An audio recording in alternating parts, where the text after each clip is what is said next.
All, ഇന്ന് നമ്മുടെ കൂടെ ഉള്ളത് CBSE ബോർഡ് എക്സാംസിലെ ടോപ്പ് സ്കോറേഴ്സ് ആണ്. നമുക്ക് അവരുടെ വിശേഷങ്ങളൊക്കെ ചോദിച്ചറിയാം. So let's get right into it.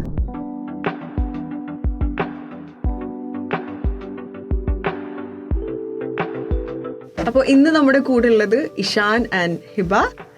ഒരു ചെറിയ ഇൻട്രൊഡക്ഷൻ നിങ്ങളെക്കുറിച്ച്. എൻ്റെ പേര് മുഹമ്മദ് ഇഷാൻ. ഞാൻ കോഴിക്കോട് നിന്ന് വരുന്നു. നാട്ടിൽ കോഴിക്കോടാണ്.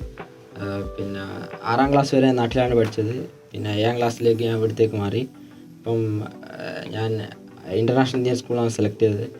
സോ നല്ലൊരു എക്സ്പീരിയൻസ് ആയിരുന്നു അവിടെ. പിന്നെ അൽഹംദുലില്ലാ ഞാൻ 12th ഗ്രേഡ് 94.4% പാസ്സായിരുന്നു. So amazing. ഹിബ? ഞാൻ ഹിബ, ഹാബിറ്റേറ്റ് സ്കൂളിൽ നിന്ന് വരുന്നു.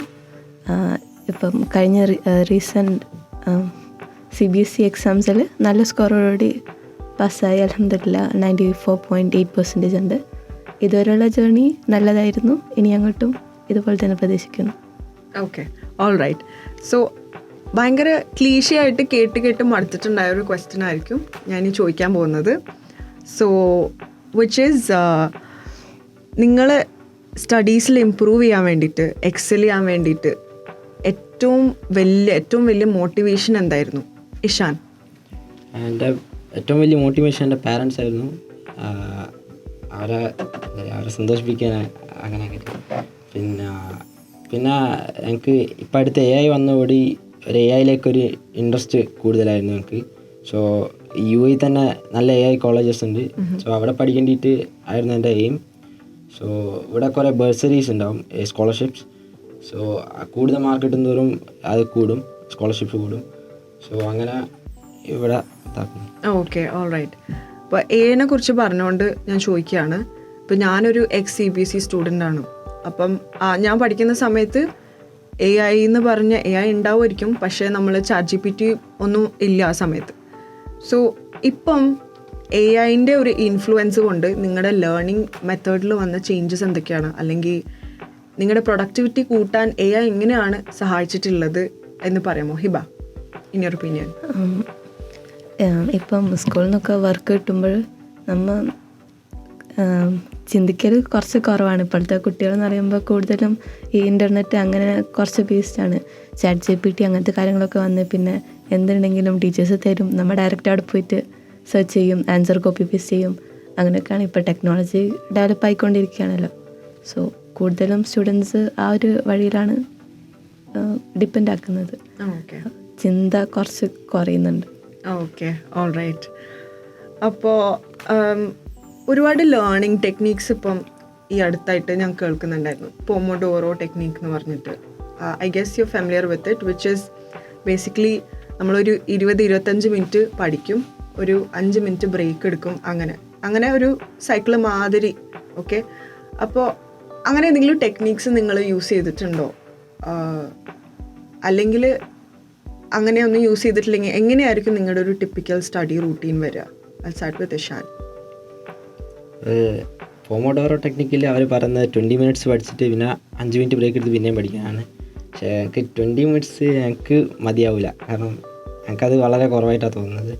സോ ഞാൻ അപ് ടു 45 മിനിറ്റ്സ് പഠിക്കും, പിന്നെ ഒരു 15 മിനിറ്റ്സ് ബ്രേക്ക് എടുക്കും, പിന്നെ അങ്ങനെ തന്നെ ഒരു സൈക്കിൾ കൊണ്ടുപോകും. പിന്നെ വലിയ ബ്രേക്ക് എടുക്കുന്നത് ഞാൻ ഫുഡ് കഴിക്കാനും അങ്ങനെയൊക്കെയാണ് വലിയ ബ്രേക്ക് എടുക്കും. Okay, what about Hiba? ഞാനങ്ങനെ 12th മൊത്തം ആ ഇയർ മൊത്തം അങ്ങനെ പഠിപ്പിൽ കോൺസെൻട്രേറ്റ് ചെയ്ത ഒരാളല്ല. അത്ര സീരിയസ് ആയിട്ടൊന്നും എടുത്തിട്ടില്ലായിരുന്നു. എക്സാം ഉണ്ടെങ്കിൽ ഒരു 1 വീക്ക് ബിഫോർ പ്രിപ്പയർ ആക്കും, അങ്ങനെ പോയിട്ട് എഴുതുന്ന ആളാണ്. ഈ മോഡൽസിൻ്റെ ആ സമയത്ത് ഡിസംബർ തൊട്ട് അപ്പോഴാണൊന്ന് കുറച്ചും കൂടെ സീരിയസ് ആയത്. എക്സാം വരാനായില്ലേ, എന്നാലും കുറവായിരുന്നു സീരിയസ്നെസ്, പക്ഷെ ഉണ്ടായിരുന്നു. ഒരു ടാർഗറ്റ് ഉണ്ട്, അത് അച്ചീവ് ആക്കണം. ആ ഒരു ഇത് മനസ്സിലുള്ളതുകൊണ്ട് രാവിലെ തന്നെ എണീക്കും. അങ്ങനെ പ്രത്യേകിച്ച് റൂട്ടീൻസ് ഇല്ല. എനിക്ക് തോന്നുന്ന അത്ര ഇരുന്ന് പഠിക്കും, പിന്നെ കുറച്ച് ബ്രേക്ക് എടുക്കും, പിന്നെ ഇതുപോലെ തന്നെ ഫുഡ് കഴിക്കാൻ മാത്രമൊക്കെയാണ് റൂമിൽ നിന്ന് പുറത്തിറങ്ങുക. അല്ലാതെ ഒന്നിനും ഇതാകില്ല. എക്സാമൊക്കെ ആകുമ്പോൾ രാവിലെ തൊട്ട് രാത്രി വരെ കണ്ടിന്യൂസ് ഇരുന്ന് പഠിക്കും. അങ്ങനെ അല്ലാണ്ട് ഈ അല്ലാത്ത ടൈമിലൊന്നും അങ്ങനെ പഠിക്കലില്ല. എന്തൊക്കെ പരിപാടികളുണ്ട് അതിലൊക്കെ ഞാൻ ഉണ്ടാവും. പക്ഷേ ഇങ്ങനെ എക്സാം ആകുമ്പം സീരിയസ്നെസ് വരും.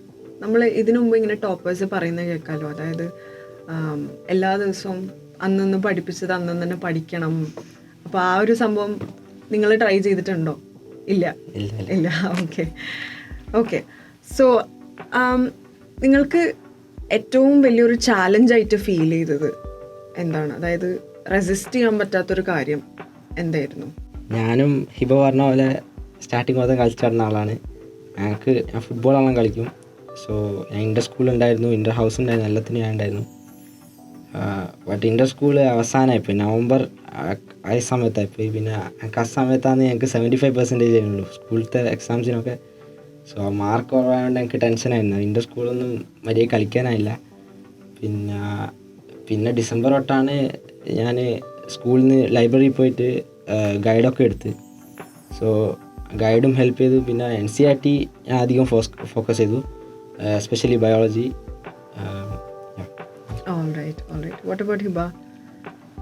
സിറ്റുവേഷൻ എന്ന് പറഞ്ഞാൽ 12th ഇതുപോലെ തന്നെ എല്ലാവരും ഇങ്ങനെ കൂടുതലും സ്ട്രെസ്സ് എടുത്ത് തരാനാണല്ലോ നോക്കുക. 12th ആണ്, നിങ്ങൾ അങ്ങനെ പഠിക്കണം, ഇങ്ങനെ പാസ്സാവണം, നല്ല മാർക്ക് വാങ്ങണം. കൂടുതലും പുറത്തുള്ള ആൾക്കാർ എന്തു പറയും, വീട്ടുകാരെക്കാരും പുറത്തുള്ള ആൾക്കാർ എന്തു പറയും, അത് കുറച്ച് ഇതായിരുന്നു. പക്ഷെ ഞാൻ പറഞ്ഞ നമുക്ക് ഒരു ടാർഗറ്റ് ഉണ്ടെങ്കിൽ അതെങ്ങനെയും അച്ചീവ് ആക്കാൻ നോക്കും. ഞാൻ അങ്ങനത്തെ ഒരാളാണ്, നല്ല ഡിറ്റർമൈൻഡാണ്. ഒരു കാര്യം ചെയ്യണം എന്നുണ്ടെങ്കിൽ അതെങ്ങനെയും ചെയ്തെടുക്കും. അപ്പോൾ ഇതുപോലെ തന്നെ ഞാനും തീരെ സീരിയസ് അല്ലായിരുന്നു ഞാൻ. പക്ഷെ എന്നാലും ടോപ്പേഴ്സ് ലിസ്റ്റിൽ എങ്ങനെയൊക്കെ ക്ലാസ്സിൽ വരും. പെർസെൻറ്റേജും കുറവായിരുന്നു, ഒരു 75 അങ്ങനെയൊക്കെ PA1 PA2 ഉണ്ടായിരുന്നുള്ളൂ. അപ്പം എന്തായാലും ഇത്ര കിട്ടുന്നു തീരെ പ്രതീക്ഷയില്ല. ഞാനൊരു 90ലേക്ക് എങ്ങനെയെങ്കിലും ഒന്ന് വലിച്ചെത്തിക്കുക, അതായിരുന്നു മെയിനായിട്ട് എയിം. റിസൾട്ട് വന്നപ്പം ശരിക്കും എന്തോ ഇപ്പം ഞാൻ പ്രതീക്ഷിക്കാത്തൊരു റിസൾട്ടാണ് കിട്ടിയത്. ഓക്കെ. നിങ്ങളുടെ അഭിപ്രായത്തിൽ ഇനിയിപ്പോൾ പഠിക്കുന്ന അതായത് എക്സാംസിന് പ്രിപ്പയർ ചെയ്യുന്ന കുട്ടികൾ മാറ്റി വെക്കേണ്ട ഒരു ശീലം അതെന്തായിരിക്കും?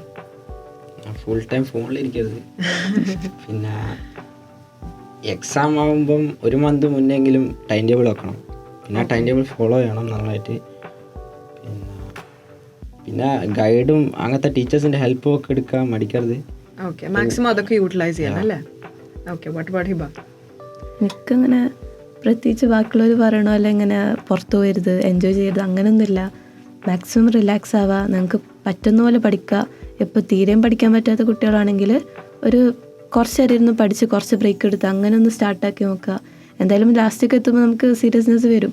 പക്ഷെ കുറച്ചുകൂടി മുമ്പ് ഒന്ന് ട്രൈ ആക്കുക, റിലാക്സ് ആയിട്ട് തുടങ്ങുക. പുറത്തു വേണമെങ്കിൽ ഹാങ് ഔട്ട്സ് ആക്കുക, എല്ലാം ചെയ്യുക. ഫോണിൽ കുറച്ച് കുറക്കണം. അത് സോഷ്യൽ മീഡിയ. ഓക്കെ. സോ ഇനി എന്താണ് നിങ്ങളുടെ പ്ലാൻ? മുമ്പോട്ടുള്ള ജേർണി എങ്ങനെയായിരിക്കും? ഞാൻ ഇവിടെ അമിതി ചേർന്നു, അഡ്മിഷൻ എടുത്തു ഫോർ കമ്പ്യൂട്ടർ സയൻസ്. പിന്നെ മാസ്റ്റേഴ്സ് ഞാൻ AI എടുക്കാൻ നോക്കുന്നത്. ഞാൻ BCA നാട്ടിൽ തൃശ്ശൂർ നോക്കുന്നുണ്ട്. Okay, amazing. So congratulations. ഞാനൊന്നും പറയാൻ മറന്നുപോയി, but congratulations to you guys. All the best for all your future endeavours. Thank you for being with 360. Thank you for being here. ഇത്രയും നേരം സംസാരിച്ചതിന് thank you so much. Thank U.